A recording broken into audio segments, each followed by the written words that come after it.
तो चलिए कंसाइनमेंट का आज पूरा कंसेप्ट देखते हैं और आशा करेंगे कि आज का जो वीडियो है वो देखने के बाद आपको पूरी कंसेप्ट जो है वो कंसाइनमेंट की समझ में आ जाएगी। देखिए, इसमें दो पार्टी होते हैं। एक कंसाइनर, वो क्या करता है, वो गुड्स भेजता है, ठीक है। वो गुड्स भेजेगा किसको? वो गुड्स भेजेगा कंसाइनी को। कंसाइनी को क्यों भेजेगा? इसलिए ताकि वो कंसाइनर के बिहाफ पे, कंसाइनर मतलब सेलर, उसके बिहाफ पे कंसाइनी गुड्स भेज दे, बेचे लोगों को।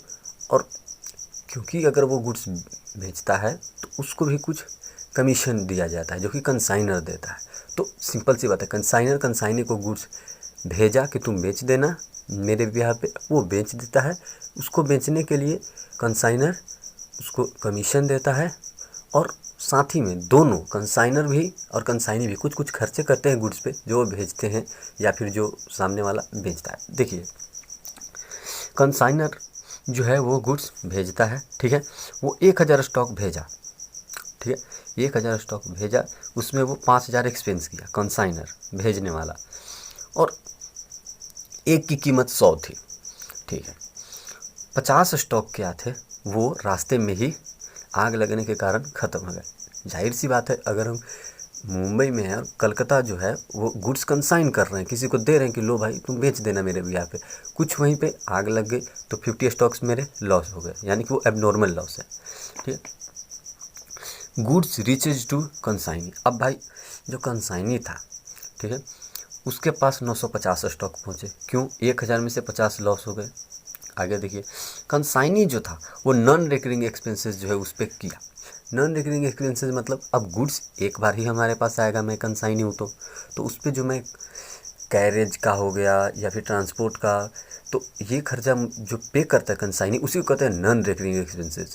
और जो एक्सपेंसेस वो गोडाउन में करता है वो होता है रिकरिंग, क्योंकि देखिए वो उसको बार बार जो है वो रिप्लेसमेंट्स ऑफ गुड्स करना पड़ता है इधर उधर बेचने के लिए, तो उसे कंसीडर डायरेक्टली कंसाइनमेंट में किया जाता है, ठीक है। और नॉन रिकरिंग एक्सपेंसेस जो है वो बियर करता है, ठीक है। कब करता है? जब वो सामान उसके पास आता है, जब वो लेता है सामान को, खुद के पास डिलीवर करता है सामान। जैसे ही गुड्स कंसाइन हुआ उसके पास, वो सारे गुड्स को लेने में जो खर्चा करता है वो, और देखिए वो कितना दिया, कैरेज एंड क्लियरेंस 4000, कंसाइनर भेजा 1000 स्टॉक, उस पर वो 5000 रुपये लगाया भेजने में, खर्चा अपना जो ट्रांसपोर्ट एक्सपेंसेस होती है, 50 लॉस्ट हो गई, यानी कि 950 पहुंची टोटल कंसाइनी के पास, जिसमें कंसाइनी भी कुछ खर्चा किया ले जाने के लिए 4000। फिर क्या होता है कि वो 800 सोल्ड कर दिया। 1000 उसके पास आया था, 1000 जब उसके पास आया, 50 लॉस्ट हो गया पहले ही, तो 950 उसके पास आया था एक्चुअल में। अब 950 में से क्या हुआ कि वो 800 सेल कर दिया। जब वो 800 सेल कर दिया तो उसके पास बचा कितना होगा? 950 आया, 800 सेल कर दिया, यानी कि उसके पास टोटल स्टॉक जो है अभी 150 बचा हुआ है, ठीक है। तो 150 उसके पास स्टॉक बचा हुआ है और 50 तो लॉस्ट हो गया है, यानी 200। तो टोटल जो लॉसेस होते हैं उसको हम क्रेडिट साइड दिखाते हैं, ठीक है। तो देखिए, एब नॉर्मल लॉस पहले जो 50 स्टॉक नहीं पहुंचे थे उसकी हम वैल्यूएशन करते हैं। जो कंसाइनर था वो 1000 स्टॉक भेजा था, हर एक की कीमत 100 थी, तो 50 की कीमत कितनी होगी? 50 की कीमत एट द रेट 100, 5000। अब देखेंगे कि कंसाइनर जो था वो 5000 रुपये दिया था। ये जो 5000 है वो 5000 रुपये बियर किया था, कितने स्टॉक पे? 1000 स्टॉक पे। तो 50 स्टॉक पे उसका कितना पैसा लगा होगा? तो 250, टोटल हो गया 5250। 50 का लॉस्ट हुआ, ठीक है, और एक का कीमत 100 था तो 5000। अब उस पर खर्चा भी हुआ था भेजने में, कितना हुआ था? 5000 हुआ था 1000 स्टॉक पे, तो 50 स्टॉक पे 250 जोड़ दिए। हाँ, और यहाँ ध्यान रखिएगा, यहाँ कंसाइनी का खर्चा नहीं जोड़ेंगे। क्यों? क्योंकि अभी उसके पास गुड्स पहुँचा ही नहीं है। ये तो एबनॉर्मल लॉस जो होता है वो इन ट्रांजिट होता है, यानी कि गुड्स हम तो कंसाइनी के पास पहुँचाए ही नहीं, इधर ही लॉस हुआ होगा। तो इधर अगर लॉस हुआ है तो उस पर जितना खर्चा होगा वो कंसाइनर बियर करेगा। आगे देखिए, क्लोजिंग स्टॉक। क्लोजिंग स्टॉक मतलब जो स्टॉक अभी भी कंसाइनी के पास है, ठीक है। तो कंसाइनी के पास अगर कोई स्टॉक है तो उस पर तो कंसाइनर भी खर्चा किया था भेजते टाइम। जैसे देखिए 150 जो था वो भी बचा हुआ है। कैसे? 1000 स्टॉक भेजा, 50 स्टॉक लॉस्ट हो गए, बचा 950, 950 उसके पास पहुंचा जिसमें वो 800 बेच दिया, यानी 150 स्टॉक बचा हुआ था। तो देखिए 150 का जो प्राइस था वो कितना था @100 जितने में भेजा गया था, यानी 15,000। अब देखिए इस पे कंसाइनर भी खर्चा किया होगा। अब कंसाइनर 5,000 तो दिया था 1,000 स्टॉक पे, हमें पता था जब वो सेंड किया था गुड्स। तो 150 पे कितना देगा? तो 750। वैसे ही अब कंसाइनर भी आएगा इसमें, क्यों? क्योंकि अब तो गुड्स कंसाइनर के पास पहुंच चुका था और अब वो बेचा नहीं है।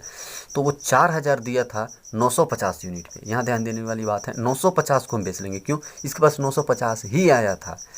कंसाइनर जो 1,000 भेजा था उसमें 50 तो लॉस्ट हो चुके थे, तो आया कितना था? 950, जिसमें से 150 की वैल्यू निकालनी है। क्यों? 800 तो बेच दिया है, तो आया 631। अब तीनों को ऐड किए हैं, जो 150 स्टॉक बचा हुआ है उसका वैल्यू 15,000, उस पर कंसाइनर जो है वो 150 स्टॉक पे 750 खर्चा किया है, वहीं 150 पे कंसाइनी 900 जो है कितना खर्चा किया है? 4,000 किया था 950 पे, तो जो 150 स्टॉक है उस पर वो 631 रुपये किया, यानी कि टोटल क्लोजिंग स्टॉक 16,381। अब आगे जो होगी वहाँ पे हम बात करेंगे कि जो ये 1,000 स्टॉक 100 ईच कर भेजा है वो, ठीक है, मतलब एक की कीमत 100 रखा है। तो अगर वो सेलिंग प्राइस इसको बढ़ा कर भेजता, मतलब 1,000 जो स्टॉक है वो तो मान लीजिए 100 रुपये का है, ठीक है।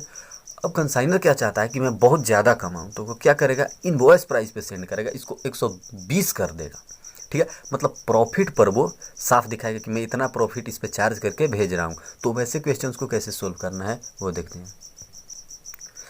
देखिए ये तो सिंपल सी बात है, नॉर्मल लॉस भी कुछ होती है। नॉर्मल लॉस क्या होती है?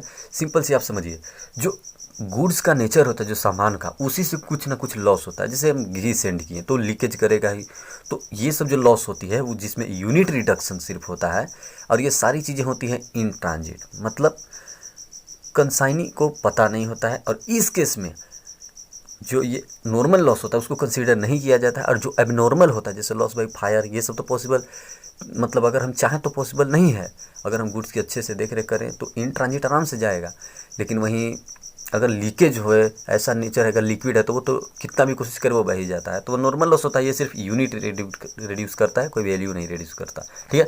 इसकी ट्रीटमेंट डायरेक्टली जो है मतलब देखें तो एक एक्सपेंस की तरह होती है, जिसको कंसाइनमेंट में कंसीडर नहीं किया जाता। आगे देखिए, in goods if goods were sent on invoice price, बिल्कुल अब बात कर रहे थे कि अगर गुड्स @100 की जगह ना करके अगर 120 पर वो भेजे और बोले कि मेरा 20 जो है वो प्रॉफिट उसमें है, ठीक है, तो क्या होगा?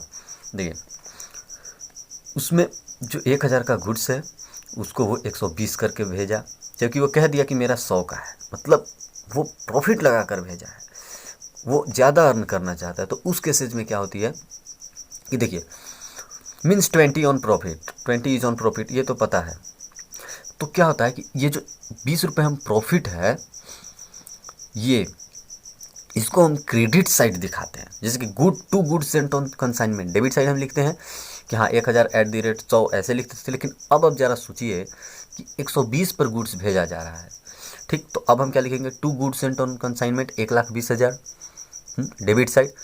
तो जब कोई भी चीज़ हम कॉस्ट पे रिकॉर्ड करते हैं तो इस वैल्यू को कॉस्ट पर रिकॉर्ड करने के लिए हम क्या करेंगे? जो एबव 20 है, यानी 1,000 जो हम 120 किए हैं उसको 1,000 अगर हम इसमें से माइनस कर देंगे तो जो है वो कॉस्ट पे आ जाएगा। सिंपल सी बात है, @20 जो है उसको हम क्रेडिट साइड लिख देंगे बाय लोडिंग लिखकर, ठीक है। तो कितना हो जाएगा? 1,000 @120 debit side, 1,20,000 to goods and on consignment, और वहीं लिखेंगे हम क्रेडिट साइड बाय लोडिंग जो होगा 1,000 अगली बात समझ, सिंपल सी बात है, हमें उसे कॉस्ट पर रिकॉर्ड करना है। अब आप ही बताइए, गुड्स हमारा 1,000 का था, ठीक है।